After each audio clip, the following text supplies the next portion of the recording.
कल्याण डोंबिवलीतील 65 इमारतींमधील रहिवाशांनी आक्रोश व्यक्त केलेला आहे। 65 अनधिकृत इमारतींमधील नागरिकांवर बेघर होण्याची वेळ आली आहे। 6,500 नागरिक आता बेघर होणार आहे। मालमत्ता कर भरतोय, पाणीपट्टी कर सुद्धा भरलेला आहे। मग इमारत अनधिकृत कशी, असा सवाल स्थानिकांनी उपस्थित केलाय।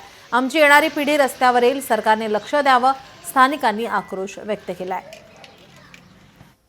आमचं रजिस्ट्रेशन कुठल्या हिशोबाने केलं, आम्हाला टॅक्स कुठल्या हिशोबाने लावला, पाण्याचं कनेक्शन कसं दिलं आणि सगळ्या गोष्टी केल्याच्या नंतर तुम्ही बोलता अनलिगली आहे, हे कुठला न्याय आहे? आणि आम्हाला न्यायाचं वगैरे काही नाही, पण आमचं कुटुंब रस्त्यावर आलं तर याला जबाबदार कोण आहे? या सगळ्या गोष्टी आम्हाला याचा अगोदर सांगा, नंतरच आम्ही सांगू शकतो की बाबा आमचं काय। मी अपंग आहे आणि आता माझे मिस्टर पण नाही आणि होते ना ते तेवढी कमाई त्याच्यात टाकून मी घर घेतलं आहे। आता ते घर तुटणार तर मी जायचं कुठे? कल्याण डोंबिवलीतील बेघर होण्याची टांगती तलवार असणाऱ्या रहिवाशांसोबत बोलून परिस्थितीचा आढावा घेतला आमचे प्रतिनिधी अशोक कांबळे यांनी। पाहूयात।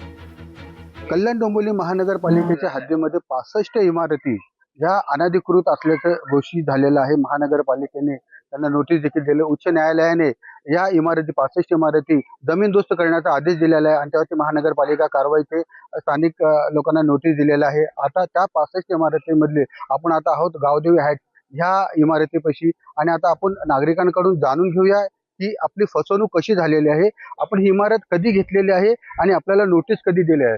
बुक करून 1.5 वर्ष झाल्यानंतर दाखवतात की रेरा कॅन्सल झाला, तर हा कसा काय रेरा कॅन्सल केला आणि कोणी केला? या कागदामध्ये प्रचंड शासनाच्या कर्मचाऱ्यांनी भ्रष्टाचार केलेला आहे आणि शासनाने याची काय ती विल्हेवाट सुधारून आमच्या ताब्यात द्याव्यात हीच विनंती आहे प्रशासनाला। आज आम्हाला बोलतात की तुम्ही बिल्डिंग खाली करा, कुठल्या हिशोबाने खाली करायची? आता दोषी कोण आहे? सरकारी कर्मचारी दोषी आहे। रेरा मध्ये जे बी घोटाळा केला आहे हे सरकारी कर्मचाऱ्यांना केला, तर त्यांना सजा मिळायला पाहिजे। माझी मुलगी एक 13वीला आहे, तिची परीक्षा चालू आहे। 11वीला मुलगा आहे, त्याची परीक्षा चालू आहे। आज ते एवढे भयभीत झाले की पप्पाचं कसं होणार, आपलं कसं होणार? घर तुटलं तर आपण जाणार कुठं? आज मी कामगार नाक्यावरती काम करतो, त्याच्यामध्ये माझा 20,000 रुपये हप्ता आहे SBIचा, ते फिटू शकत नाही म्हणून मी रात्रीला रिक्षा चालवतो। 1 ते 2 वाजे लोक रिक्षा चालवतो, सकाळी 6ला जागून परत कामाला जातो, तेव्हा माझं घर चालतं। आणि आज जर घर तुटलं तर मी जाणार कुठं? कमवणार काय? रूम भाडं भरणार काय? मुलाचं शिक्षण करणार कसं? तर जे काही आता पिंपरी चिंचवड आणि उल्हासनगर महापालिकेमध्ये जे काही इमारती लिगली केलेल्या आहेत, तशी आमची इमारत लिगली करून आम्हाला योग्य तो न्याय द्यावा अशी आम्ही शासनाकडे न्याय मागत आहोत। अशोक कांबळे, लोकशाही, डोंबिवली।